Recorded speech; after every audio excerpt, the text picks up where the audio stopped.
Hey, welcome back everyone. It is time for another red hot cover call video. Hey guys, it's a Saturday night. I find myself with a little bit of time, so I'm going to do a video. Guys, I get questions all the time. People ask me about many different situations that they find themselves in. One of them, how to play the deep in the money covered call. Well guys, I've actually done a couple of them, and in fact, my most recent one with Bristol-Myers is one that I want to talk about. Guys, I was disappointed with that trade, but it's a lesson learned, and quite frankly, I'm not sure if I'm going to do the deep in the money covered call unless I want true downside protection. Now, I'm going to talk about that here in a minute. But hey, look, before we get going, guys, look at that. Almost 1,200 subscribers, guys. Man, subscribe to the channel if you like what we're doing. Hey, look, guys, bang that like button if you like this video. All right, guys, let's talk about the deep in the money covered call. Now, guys, I am like most of you. You're looking at an options chain, you're looking at those juicy premiums, and you notice that in the money premiums get bigger and bigger and bigger, and you might lose sight of the fact that the reason it's bigger is because it has real money in it. Guys, remember, what is an option? Let's draw out a little picture here. What is an option? Option consists of two things: real money and time value. So let's say, for example, the stock is trading at 60 and you see a nice 55 strike price paying $5.50. Well, guys, that looks juicy. Juicy considering, let's say, a 62 is paying 40 cents. Guys, the deep in the money covered call has real money in it. See that $5? That $5 is already built in. This 50 cents is your time value, or a lot of people call that your premium. So guys, when you see that fat premium of $5.50 in a deep in the money strike, 55, for a stock that's trading at 60, it's because there's $5 of real money in it. Now, most of you write out of the money strikes, just like I do. Say the stock's trading at 60, you write a 65, and you get paid $1. Guys, the entire option is time value in that situation, because remember, your strike price is 65.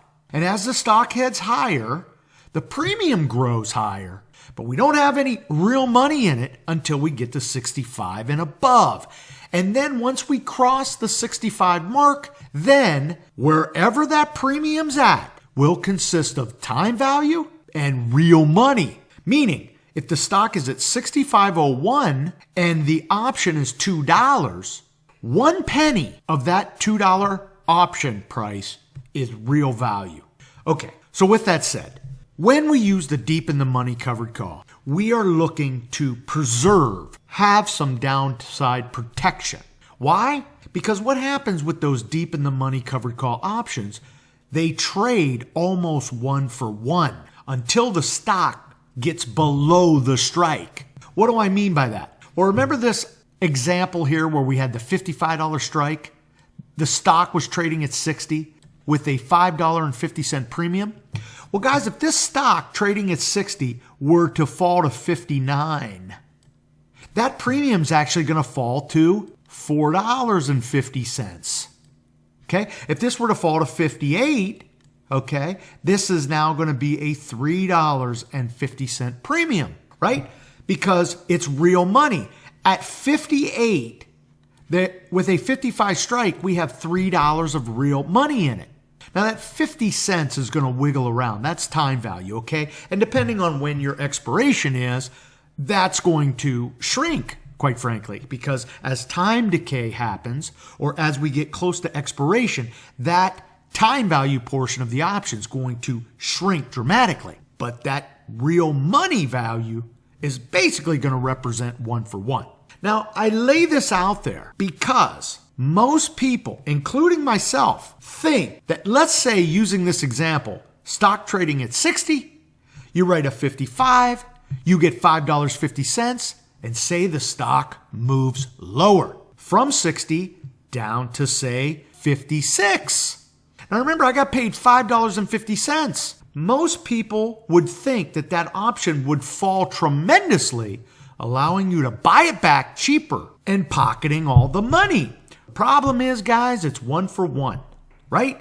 As that stock falls those 4 points, that option price falls those 4 points, give or take a little. So for me, my Bristol-Myers trade, for which this is what I thought I was going to be able to do, did not play out. And in fact, the premium did not move much at all. And I found myself having my shares assigned.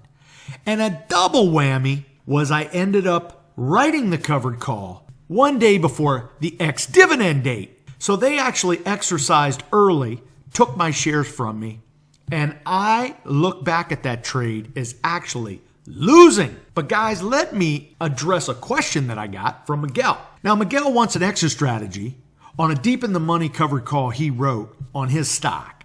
Now, he bought the stock at $17.30. The stock rockets to $20.30, and he wants to know what he can do. Well, did he screw up? He really asked. And Miguel, I can't answer that question for you because we all have expectations for how we want a trade to play out.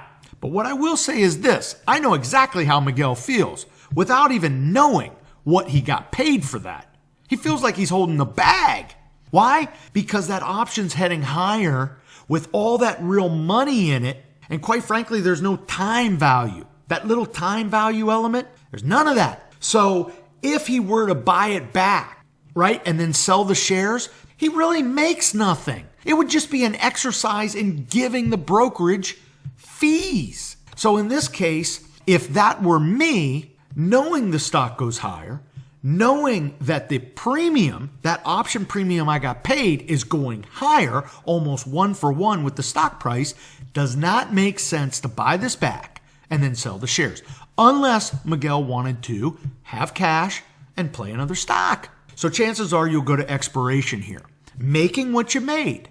But guys, this is where we really want to lay those numbers out in front of us.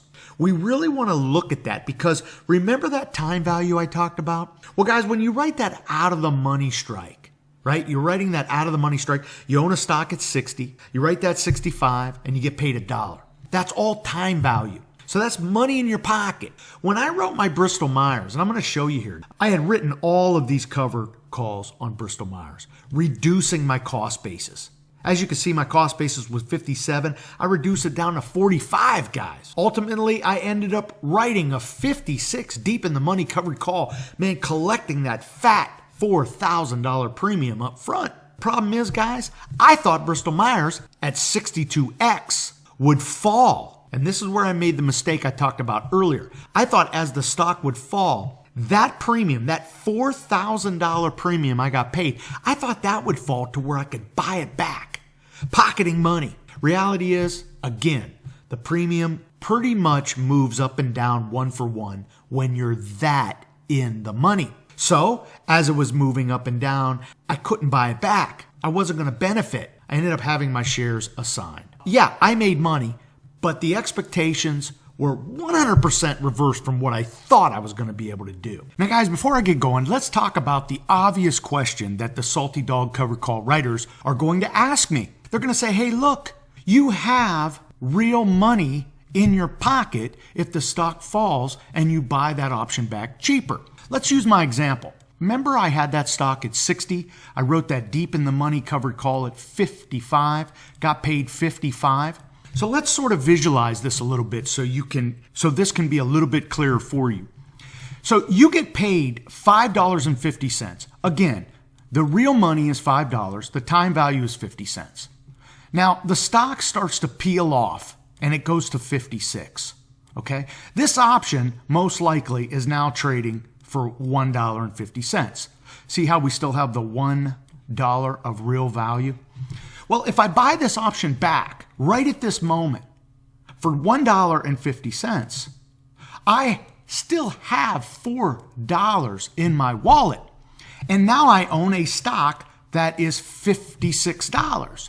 So if I immediately sell the shares at that point, I have my $4 and I have my $56. That makes $60. So you can see this downside protection.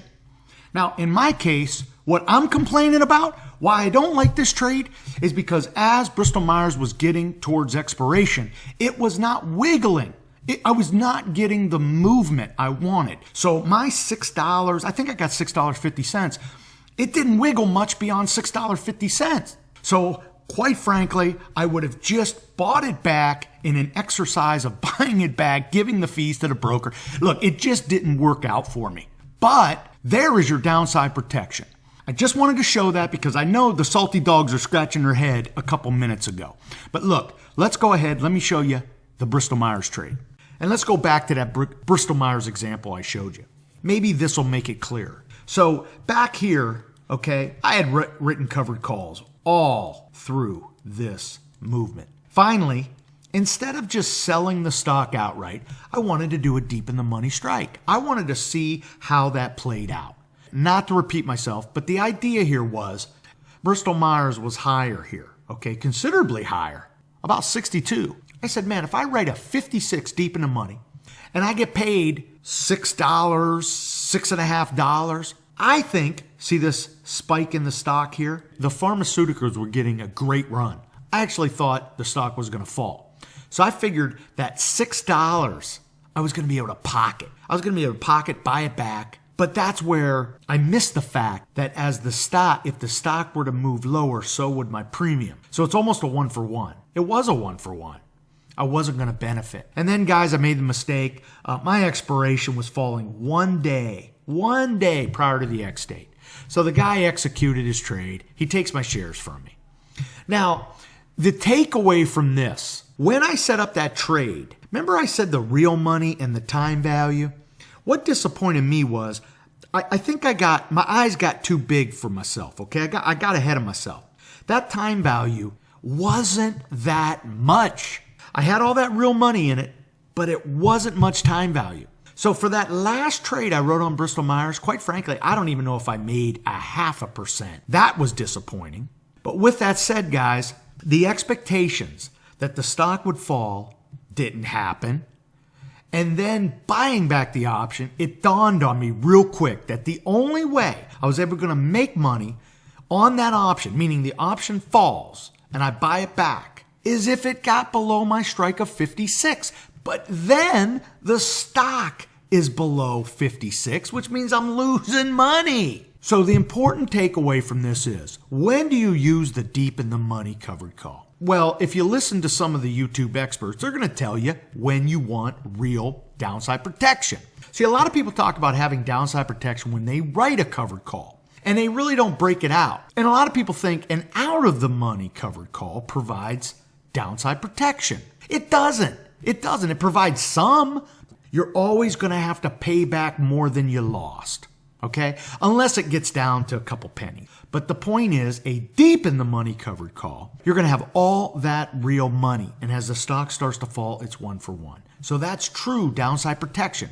Of course, until it gets to your strike price. And then after that, there's no more protection. So guys, again, the takeaway from this is when you're playing those deep in the money strikes, unless you think the stock is going to go lower or the overall stock market's going to go lower, and you want to protect some gains, you want to have a little downside cushion, that's when you use a deep in the money covered call. Hey, look, guys, I hope you have a better understanding of the deep in the money covered call and when you might use that. Before I get going, if you want to have the spreadsheets that I use in my videos, guys, I offer them up for free on my website. All you do is go there, grab them for free. I even have a how to use video. Yes, they're really easy to use, man. You got to keep the numbers in front of you.